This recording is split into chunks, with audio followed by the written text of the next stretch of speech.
So I guess we should explain it for people who don't know it. What is the premise of Up and Vanished, and how did you decide to report on this thing? So Up and Vanished season 1 is about a missing person named Tara Grinstead, who was a high school teacher in Ocilla, Georgia. She mysteriously vanished in 2005, and it was a huge unsolved case in Georgia. It was one of the top 10 unsolved cases on the Georgia Bureau of Investigation's website, and the circumstances were weird. She had left this barbecue and she went to her house, allegedly. They found her car in the driveway, cell phone inside, doors locked, but she's just gone. And it was like, how does that happen in this tiny place? And then there was a whole myriad of different persons of interest, but none of them really added up. And so the rumor mill started going in South Georgia for years and years. And it was almost like a urban legend at this point. It was totally, had captured, the lives of everyone in the town. And when I came into it, almost 12 years later, I was kind of starting from scratch, and as a total outsider, just went to this town and started talking to people and asking questions as some city guy who has a microphone and apparently makes a podcast. Mm-hmm. And I just tried to use that to my advantage, even though some people were like, are you serious? Who is this guy? Mm-hmm. There was also a level of like, well, it's a little easier to talk to you than it may be the police or, Dateline with all the cameras they have. And so I just try to lean into the sort of amateur nature of what I was doing to build some trust with people in the town. So who specifically tipped you off on this specific case, and what made you decide on going to this town and starting here? How did this thing become cold, and why do you think that this case just got put on the back burner and forgotten about? I think that in the early stages, it was just a damn good mystery, really. Was there corruption? Was there cover-ups by police, inside job? What do you think it was? I think that just what they saw didn't make any sense. There were probably some mistakes made early on. There was a way for them to have figured this out back in 2005, and that was in their case file. There were rumors, and there were accounts on record about these two guys, Ryan Duke and Bo Dukes, who ultimately were discovered as who murdered Tara. And there was a report about them out here on this pecan orchard burning Tara's body. And I think that it was just so preposterous sounding that these former high school students, super young, one would even be anywhere near Tara and definitely not doing this, right? And so I think they just kind of turned a blind eye. But there you go, 10 years later, and now they're looking at ex-boyfriends, going through her love life, and it's the neighbor, it's this guy, and it's just this classic, finger pointing in a small town. So how did basically the little world, the little bubble you were searching between all the cops and the ex-boyfriends, how did that transition into these other guys, these Duke guys? Because you didn't mention these Duke guys haven't been mentioned at all in the first 6 episodes. No. So early on, so Maurice Godwin, the forensic psychologist guy who had, private investigator who had worked this case forever, who I met in episode 1. Yeah. He stays throughout the series.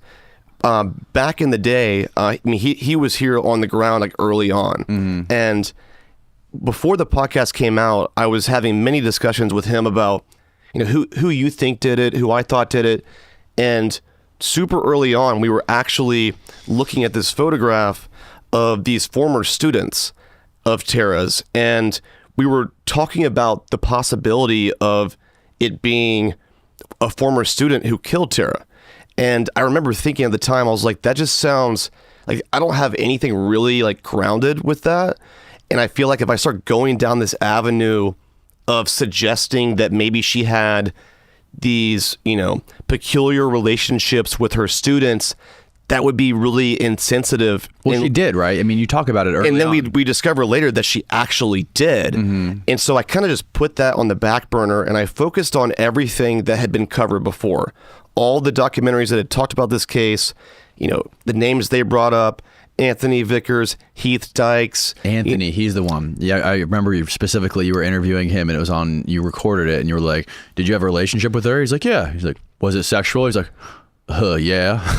Right. I was like, fuck yeah. Holy shit, he said that? And like, that was always like a rumor, and no one had ever seemingly asked that guy point blank if that's what was going on. And at least that mystery was dispelled. It didn't probably look great for him at the time, but turns out he had nothing to do with it at all. And I think that it was just step by step, kind of peeling back the onion layer and finding, this little nugget and that little nugget. And then it was all of a sudden in February 2017, out of nowhere, they have a press conference in Ocilla at the courthouse announcing that they arrest a guy named Ryan Duke, who was a former student of Tara's, for her murder. And everyone goes, who the hell's Ryan Duke? What? And was never on their radar, so they say. And it was a total out of left field. And so it was that day that I had to make a decision. Am I going to leave it here and, hang up this story for now, my coverage of this? Or am I going to lean in even more to all the things that I'm hearing on the ground that are saying, hey, I don't think it was just this guy. It was this other guy too. And sure enough, weeks later, he's arrested. And we kind of go down this path of looking into both of their lives and, were the roles reversed? And there's a lot of evidence to support that. And so it became like these cops screwed up, let this guy get away with this for over a decade. And are they screwing up again? So you personally, through your investigations, had no crumb trail leading to these Duke guys. I had never heard of Ryan Duke in my life, but what's funny is that picture that I was referring to, right?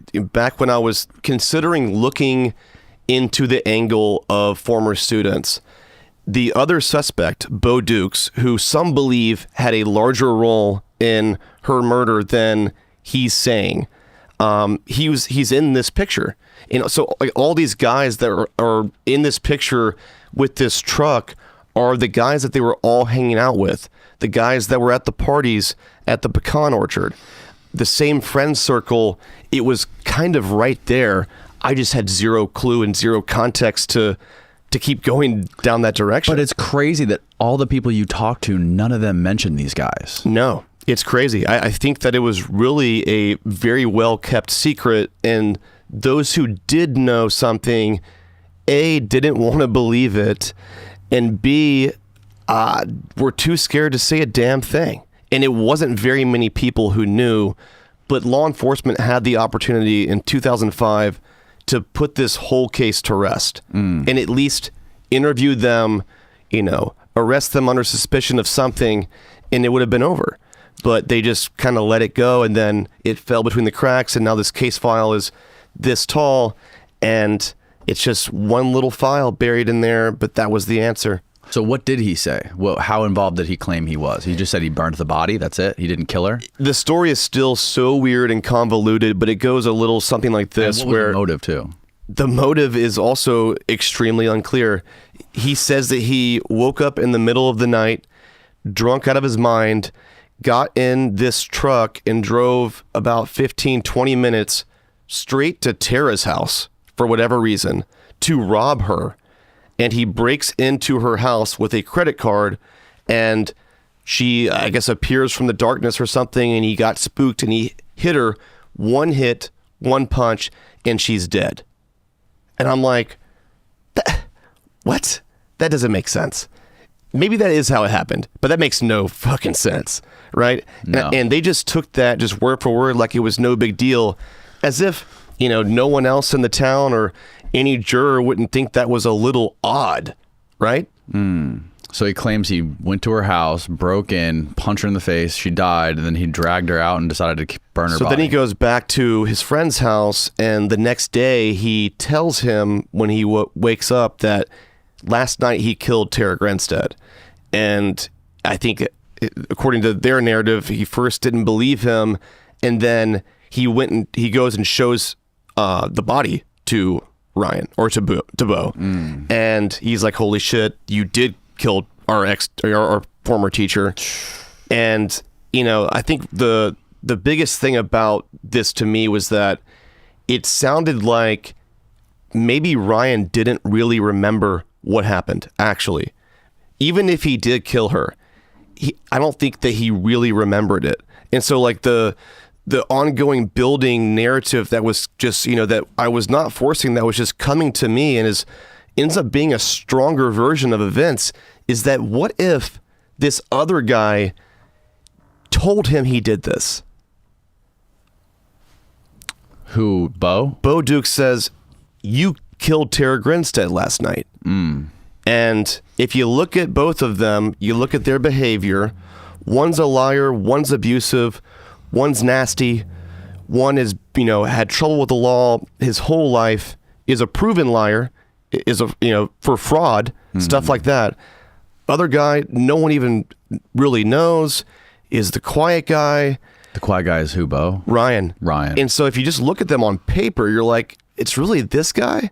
And maybe it is. But when these things start adding up and there isn't a strong narrative as to why Tara was killed by Ryan and how he did it, then it makes you wonder, well, why don't I know those things? Because that should be there, I think. And they failed to do that, and that's why, in my opinion, he was found not guilty. What is your tinfoil hat theory on why this could have happened? Not saying that you're saying that's what it is. Yeah, I mean, I think that there's no way that Bo Dukes is not more involved than he's said in the past. I don't know to what degree that is. But until that narrative makes sense to me, I'm going to have some big glaring questions, and there's going to be some big red flags there. And I think it all goes back to him. And so I don't know exactly how it all happened. I don't know if, you know, they drove over to her house or if he did that or if they met in some other place entirely. But there's no way it happened the way they said it did. There's no way Ryan wakes up and goes, oh, I'm going to Tara's house.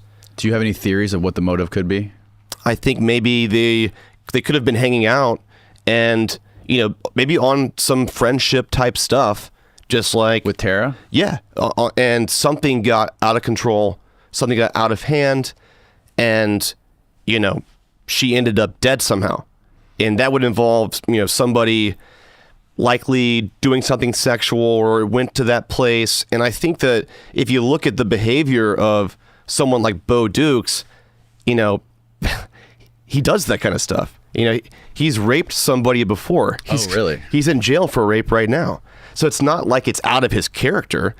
And so, you know, I don't want to, you know, point the finger at anybody, but, you know, there's a big question mark there. And I think that if we knew some of the, you know, the main pieces, like how did they ever link up? To me, that was the big one. If we knew that, then I think that you could piece the rest together. But it didn't happen from some guy waking up drunk out of his mind, right? And just saying, that sounds like I'm going to go bullshit. to my former teacher's house to steal what? She's a teacher. She doesn't make any money.